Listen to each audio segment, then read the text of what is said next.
night fit for royalty. The room is ready, the stage is set. There are stars in the sky and stars on stage, and 1,000 rock stars right here in this room. I would like to extend a warm welcome to each one of you. Tonight we start with a short presentation, followed by the main event of this evening, which is the Sufi Kathak dance by Nidhi. I'd first like to introduce Raghava KK, who's a renowned Indian artist, a creativity expert, and now a tech entrepreneur. A four-time TED speaker, Raghava was named by CNN as one of the 10 most remarkable people of 2010 and was inducted into the National Geographic Society in the field of exploration. Raghava is currently the co-founder and CEO of a tech startup called Flipsicle, based out of California, Sweden, and New York. Please welcome Raghava KK.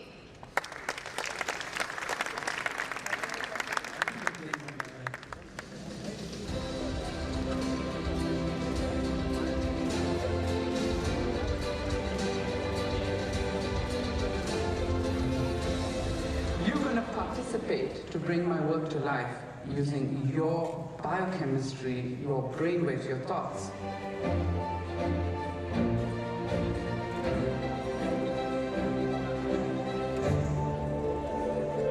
Science and technology will return this favor by working with artists to explore the world.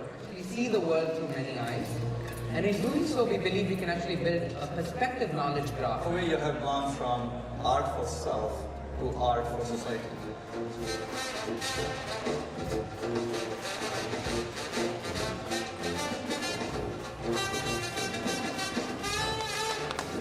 Hi guys, how's dinner?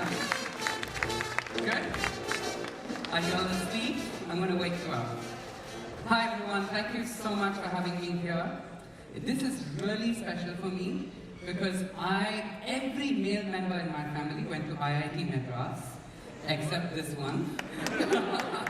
And I'm here talking to you guys, and my parents are very proud. You know, the funny thing is that every male member my dad really wanted me to go to Ganga, Yamuna, Kaveri, and spend time at the open air theatre and do stuff there. But I'm a good time boy, and I became an artist because I listened to my mother, who was a hippie. And my mother said, all you need is love. So that's what I did. I fell in love with this beautiful girl, and I lived this crazy life. Not my dad's dream, but my dream. However, these are our bedtime books that we were tucked into bed with. Do you all recognize any of these? Excuse me. So Piskinov was there just to remind you, you don't know anything about physics. And this is my bedtime reading. And unfortunately, I didn't end up over here, but I went with my dad on picnics to go check out the beautiful campus that I one day hopefully would go and stay at. But I'll tell you something about my dad. He was very unusual. You know, he always believed that there's more to life than just industrial revolution.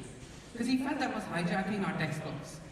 He looked at, when he was teaching me physics in school, he used to show me a graph, and he'd say, look at that graph. He'd say, distance, time, acceleration, all that rubbish is there. Yeah, we'll study that. But tell me, is that driver drunk? What is that driver feeling? Tell me the story of the graph. Tell me, why did he suddenly speed up and suddenly stop? Tell me what he's feeling. Did he see a hot girl go by? I don't think he said that when I was in 7th grade, but he wanted me to tell him the story of the graph because he believed if we don't tell the story of data, data is useless. So, while my dad had all these wonderful feelings, I was in the 10th grade, and I went up to my dad and said, Pa, what is the meaning of education? It's a very profound question. He was having his whiskey, of course, to answer that question. And he said, Parida, education is really hijacked by this industrial revolution. Education is about learning how to learn. It's about discipline. It's about good citizenship. It's about all these beautiful things. But your school, they don't even understand it. I said, really? That's great. I came back to him a few weeks later. I said, Pa, I'm going to do all of this, I'm also not going to depend on you financially or emotionally. I'm never going to come crying to you. He was very happy. He was going to give me a hug. I said, wait, hold that thought. Why do I have to go to school then? So, believe it or not, the son of an IIT, IIM gold medalist quit school to become a cartoonist at the age of 17. And I did this with my dad's own philosophy. Thank you. I was smart enough to trick him with his own philosophy. I became a cartoonist, and this became my passion. I taught children, 5,000 children all over the world. I started my own school at the age of 18. Here's how I painted. I never knew how to paint. So, can we have the music on this? This is an example of how I painted. I did not even know how to touch a brush. There's music. Music. If I could sing, I would have sung for you. But I would throw my paint all over the brush, walk over the canvas, and create these large portraits of beautiful women, of course. And that's how I painted larger than life. And surprisingly, I met this beautiful girl, fell madly in love, and when she was 18, I was 19, she became my manager. And she started representing me in America. She took me all over the East Coast and basically sold my paintings out of a learner's permit. And before you knew it, I had made $60,000, more money than I've ever seen in my life. Set up a company, got lawyers, did all the things right, and I moved to this country as an artist. Now, you kiss a girl and before you know it, there are 3 kids piling up on top of you. And I must tell you, I must love you guys more than I love Netra because she's in labor right now with our 4th baby. And get out of here! And hopefully tonight or tomorrow we'll have our 4th baby on top of that one. Thank you very much. But life was as magical as it can be. Think about it.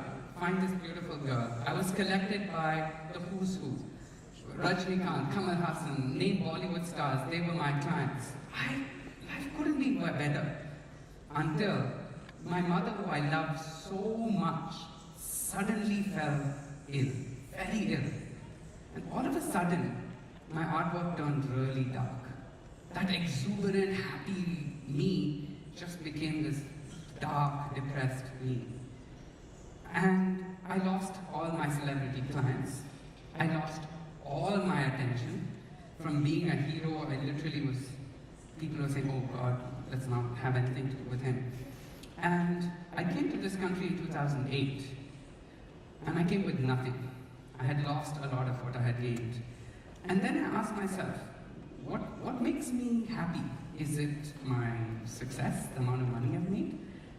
Is it all the famous people who bought my work? Is it the beautiful girl that I can, you marry up, that's success, definitely. I can see you guys married up, a lot of you guys there, nerds from IITs. You should clap when I call you a nerd and you married up. Thank you. But for me, success was thinking differently and thinking authentically. And so I was really lucky to speak at this conference that actually valued not my success, but the way I think.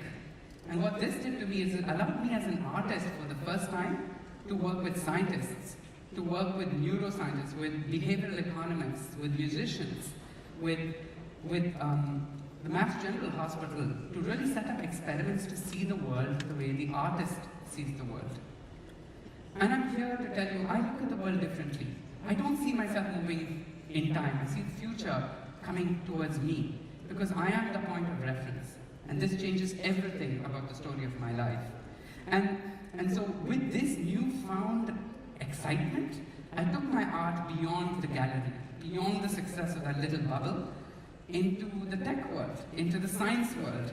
So this is basically an art project, an entire show where you wore brainwaves and the painting read your mind, and it would actually change based on how you felt about the painting.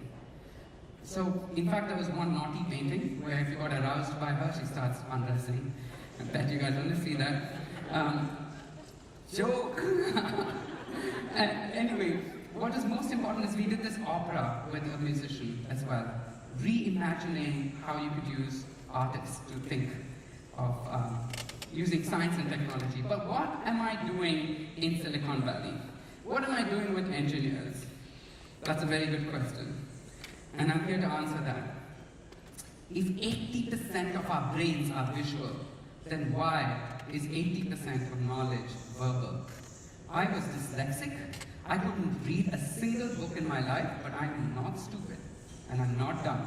And I'm not just an artist, I see the world through pictures. And I want to share with you a little bit about how I see the world. The internet is 25 years old, and it's done something amazing. It's documented our lives. It's got 1 billion websites that document who we are. But the new documents of our time are actually photographs. And there are 4.7 trillion photos taken just in the last 4 years alone. I think it's time to see the emergence of a visual internet. And I'm here to say we need artists and engineers to work together to build this. Because, let me tell you, the visual internet is different from a semantic one.